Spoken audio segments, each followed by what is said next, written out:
जय हिंद दोस्तों, welcome back to the course. और मल्टीपल कैंडलस्टिक पैटर्न में हम लास्ट पैटर्न जो पढ़ेंगे वो है स्टार पैटर्न। इसमें दो तरीके से बनते हैं, मॉर्निंग स्टार और इवनिंग स्टार, और क्या होते हैं ये देख लेते हैं।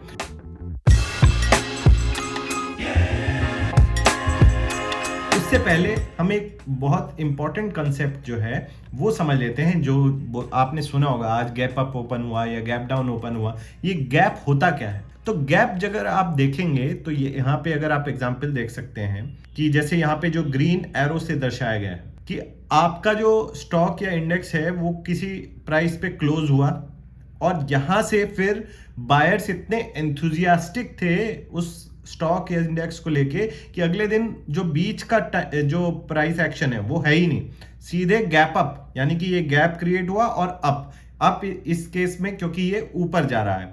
और सिमिलरली अगर ये नीचे जाता तो आपको यहाँ पे जैसे आप देख सकते हैं ग्रीन एरो से दर्शाया गया है कि गैप डाउन, यानी कि हुआ क्या, पीछे साइकोलॉजी क्या है। मान लीजिए जैसे ये सिप्ला का चार्ट है, यहाँ पे इसका प्राइस क्लोज हुआ एक दिन, बीच में कुछ बहुत अच्छी न्यूज आ गई और नेक्स्ट डे बायर्स वेट नहीं कर सकते थे कि ज्यादा प्राइस यहाँ पे जो सेम क्लोज हुआ है उसके आसपास आए, उन्होंने पहले ही अपने बिड्स काफी डाल दिए और गैप अप ओपनिंग यहाँ पे हो गई।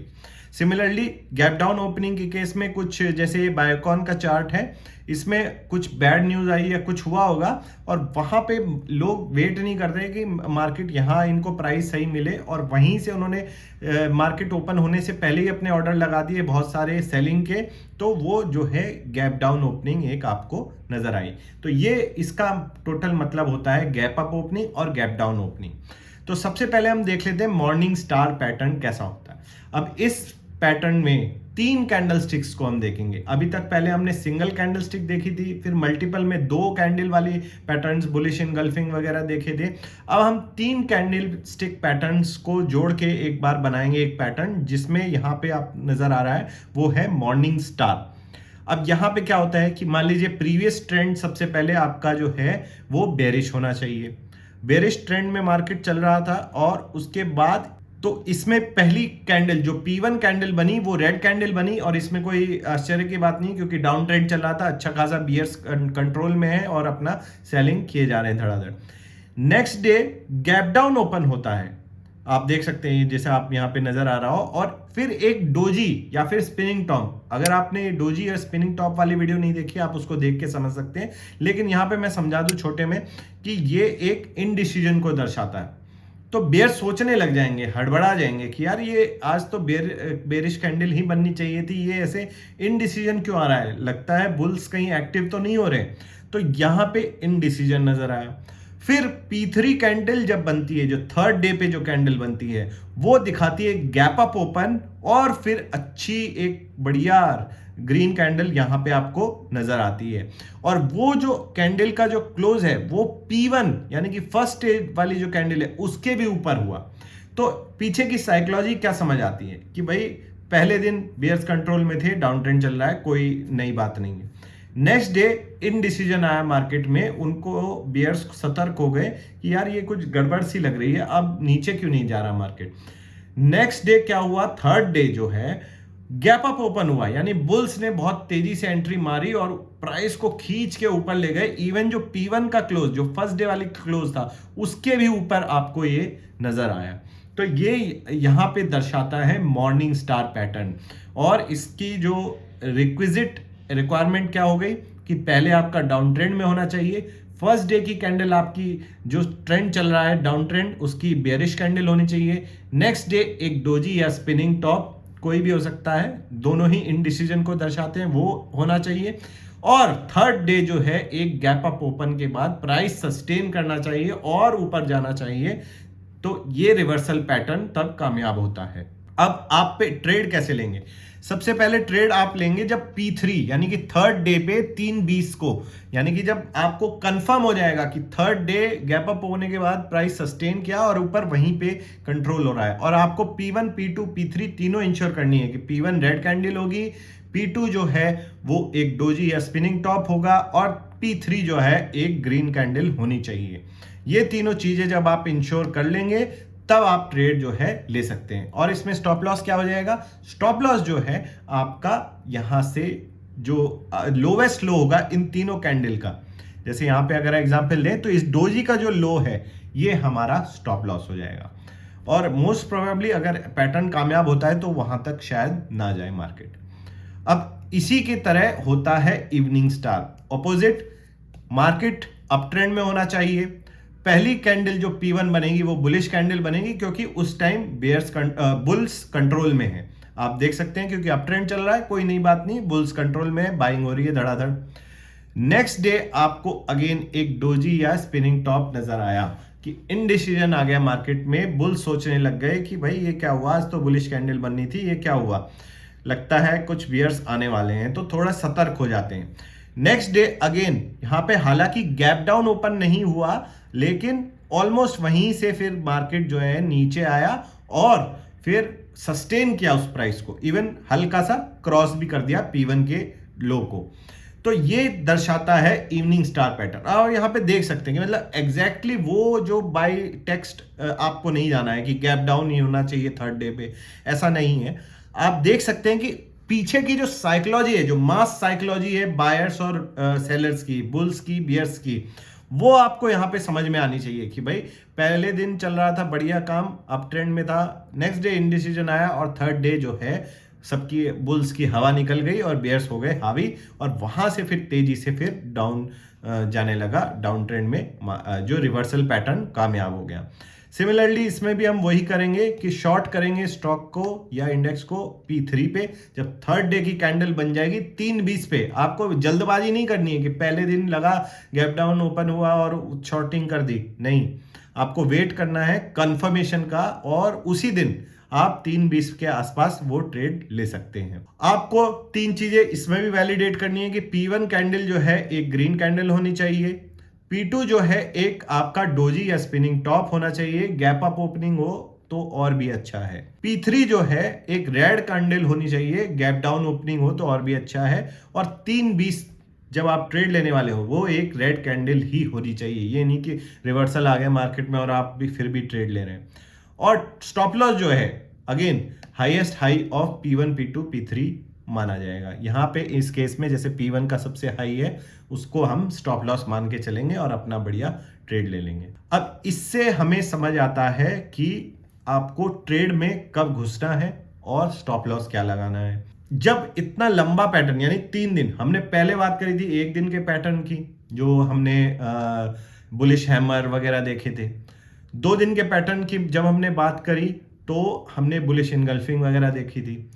3 दिन की पैटर्न की जब हम बात कर रहे हैं मॉर्निंग स्टार, इवनिंग स्टार, तो इसमें ये इंपॉर्टेंट हो जाता है जो रिस्क टेकर हैं और रिस्क एवर्स हैं वो ट्रेड P3 को ही लें, क्योंकि 3 दिन यानी कि 3 दिन का जब पैटर्न आपको कंफर्म हो रहा है तो उसको ज्यादा कॉन्फिडेंस के साथ आप ट्रेड ले सकते हैं। और रिस्क एवर्स हो चाहे आप रिस्क टेकर हो, दोनों ही आप सेम डे ट्रेड ले सकते हैं, लेकिन 3:20 यानी कि जब मार्केट ऑलमोस्ट क्लोज होने वाला तभी आप ट्रेड लें, उससे पहले नहीं। तो यहाँ पे स्टॉप लॉस आपको पता ही है कि जो हाईएस्ट हाई या lowest low in case of morning and evening star आपका जो है हो जाएगा। अब देखो हमने एंट्री और एग्जिट की बात कर ली कैंडलस्टिक पैटर्न के बेसिस पे। मोस्ट ऑफ द केसेस में हमने ये बताया है कि अगर आप रिस्क टेकर हैं तो आप जिस दिन आपका पैटर्न कंफर्म हो रहा है उसी दिन आप जो है क्लोजिंग के आसपास 3:20 के आसपास ट्रेड ले लें, अगर आपके सारे रूल्स जो हैं ट्रेडिंग के जो उस पैटर्न के हैं वो क्वालिफाई कर रहे हैं। रिस्क एवर्स के लिए हमने बोला था कि जब आप नेक्स्ट डे जब पैटर्न कंफर्म हुआ उसके नेक्स्ट डे जब कैंडल बन रही है, और वो भी कैंडल अगर आप बुलिश ट्रेड लेना चाहते हैं तो ग्रीन कैंडल होनी चाहिए, और अगर बेरिश ट्रेड लेना चाहते हैं तो रेड कैंडल होनी चाहिए, तभी आप उसमें घुसें। तो रिस्क एवर्स के लिए हमने ये बताया। अब दोनों ही केस में आपको जितने ज्यादा नंबर ऑफ डेज का पैटर्न है उसी हिसाब से आपका कॉन्फिडेंस बढ़ना चाहिए।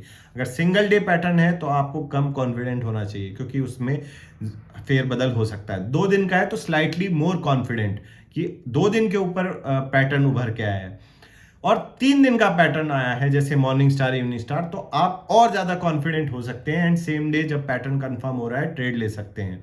तो इसी वजह से आपको ध्यान देने की जरूरत है कि कौन सा पैटर्न उभर के आ रहा है और उसका स्टॉप लॉस क्या है। मोस्ट केसेस में lowest low of the pattern would be the stop loss in case of bullish trade, और बेरिश ट्रेड ले रहे हैं, शॉर्ट कर रहे हैं, तो highest high of the pattern would be the stop loss. Stop loss के ऊपर बहुत ज़्यादा ध्यान देने की ज़रूरत है, वरना लोग अपने पैसे ऐसे ही गंवा देते हैं। अब हमने मोटे मोटे 16 कैंडलस्टिक पैटर्न पढ़ लिए, सिंगल एंड मल्टीपल दोनों, 1 दिन के, 2 दिन के, 3 दिन के। अल्टीमेट एम क्या है इस कैंडलस्टिक पैटर्न से सीखने का? एम ये है कि आप पीछे जो उसकी साइकोलॉजी है, मास साइकोलॉजी जो है बायर्स की, सेलर्स की, बुल्स की, बेयर्स की, वो आप समझें। उसको अगर आप डिटेक्ट कर पाते हैं, वो पैटर्न अपने दिमाग में बैठा पाते हैं, तो आपको इन पैटर्न्स को ज्यादा रेफर करने की जरूरत नहीं। आप अपने आप समझ जाएंगे कि भाई इस दिन ऐसा हुआ, अगले दिन ऐसा हुआ, और इस वजह से अगले दिन फिर ऐसा हो रहा है। सेम सी बात है। और ऐसा नहीं है कि सिर्फ इतने ही पैटर्न है, हजारों पैटर्न मौजूद है मार्केट में, लेकिन हम ऐसा नहीं है कि सारे पैटर्न रटने बैठ जाएंगे। आप जब ट्रेडिंग करनी शुरू करेंगे, आपको खुद पैटर्न सोच समझ में आने लग जाएंगे, जब आप उसकी अंडरलाइन साइकोलॉजी को जान पाएंगे। अब ये सिंपल सा एग्जांपल यहाँ पे बताया गया है कि जैसे आप कोई कार ड्राइविंग एक बार सीख लेते हैं, उसके बाद फिर फर्क ज्यादा नहीं पड़ता कि आप एक i10 चला रहे हैं या मर्सिडीज चला रहे हैं, ऑडी चला रहे हैं, या फिर कोई दूसरी फोर्ड वगैरह की गाड़ी चला रहे हैं। बेसिक सबका सेम है कि भाई ऐसे गियर लगाना है ऐसे, और ऑटोमेटिक में तो और कुछ करने की जरूरत नहीं है। तो सिमिलरली ट्रेडिंग में भी आपको बेसिक अगर क्लियर हो गए पैटर्न्स, साइकोलॉजी समझ आने लग गई बुल्स बेयर्स की, तो आप अपनी ट्रेड आराम से ले सकते हैं। अभी हमने इसमें बहुत इंपॉर्टेंट चीजें जो समझ ली, वो है एंट्री कब करनी है, स्टॉप लॉस क्या लगाना है। तीसरी जो इंपॉर्टेंट चीज हो जाती है वो होती है टारगेट, जिसके बारे में हमने अभी तक बात नहीं करी है। टारगेट, क्योंकि ट्रेड में घुसना तो ठीक है, स्टॉप लॉस से निकलना ठीक है, लेकिन टारगेट क्या बनाना है, कि हमने अभी तक टारगेट की बात नहीं करी। ये थोड़ी कि हम ट्रेड चलने देंगे हमेशा। हमने जैसे बात करी थी रूल्स में अपने ट्रेडिंग की, या तो आपका स्टॉप लॉस हिट होगा या टारगेट हिट होगा। अब ये टारगेट होगा कहां, वो आगे आने वाले चैप्टर्स में हम देखेंगे। तो मोटा मोटा इस चैप्टर में हमने देखा कि स्टार फॉर्मेशन जो है एक 3 दिन के कैंडल के ऊपर, जो ट्रेडिंग सेशन के ऊपर निकल के आता है, और बीच में जो P2 पैटर्न है वो एक डोजी होता है जो इंडिसीजन को दर्शाता है। मॉर्निंग स्टार के केस में बुलिश पैटर्न होता है जो एक रिवर्सल को दर्शाता है। प्रीवियस ट्रेंड डाउन ट्रेंड होना चाहिए, और तीनों दिन की कैंडल आपके मॉर्निंग स्टार पैटर्न की तरफ से तरह नजर आनी चाहिए। इवनिंग स्टार पैटर्न अगेन एक बेयरिश पैटर्न होता है, रिवर्सल पैटर्न होता है। पहला ट्रेंड अप ट्रेंड होना चाहिए, फिर 3 दिन आपकी ये पैटर्न निकल के आना चाहिए, तब आप जाके ट्रेड ले सकते हैं। दोनों ही केस में आप बुलिश और बेयरिश ट्रेड जब आप लेने वाले हो, तो 3 दिन का जो पीरियड है वो मोर कॉन्फिडेंट आप हो जाएंगे कि तीनों दिन आपके हिसाब से ही, जो पैटर्न के हिसाब से निकल के आया है, तो आप थर्ड डे जो है टुवर्ड्स द मार्केट क्लोज आप ट्रेड ले सकते हैं। कैंडल स्टिक का जो हमने बात करी कि भाई ये एक थॉट प्रोसेस को आपके दर्शाता है, और हमेशा उस कैंडल स्टिक पैटर्न के नीचे की जो साइकोलॉजी है उसको समझने की कोशिश हमेशा किया करें। ये नहीं कि बस ये कैंडल पैटर्न है तो इसका क्या मतलब हुआ। अगर आप वो नहीं समझेंगे तो आपको लगेगा हमेशा कि यार ये क्यों बन रहा है, बस इसको देख के, और एग्जैक्टली टेक्स्ट बुक में जैसा बन के आ रहा है वैसा ही हम लेके चलेंगे। अब इसके अगले चैप्टर में हम देखेंगे सपोर्ट्स और रेजिस्टेंस। ये भी बहुत ही इंपॉर्टेंट टॉपिक है, और अगर आपको ये चैप्टर्स अच्छे लग रहे हैं, आपको मेरे समझाने का तरीका अच्छा लग रहा है, तो लाइक करें वीडियो को, शेयर करें उन लोगों के साथ जो ट्रेडर बनना चाहते हैं, और मैं ऐसे ही वीडियोस डेली आपके लिए लाता रहूंगा। My name is captain Shashank. Thank you for watching. जय हिंद।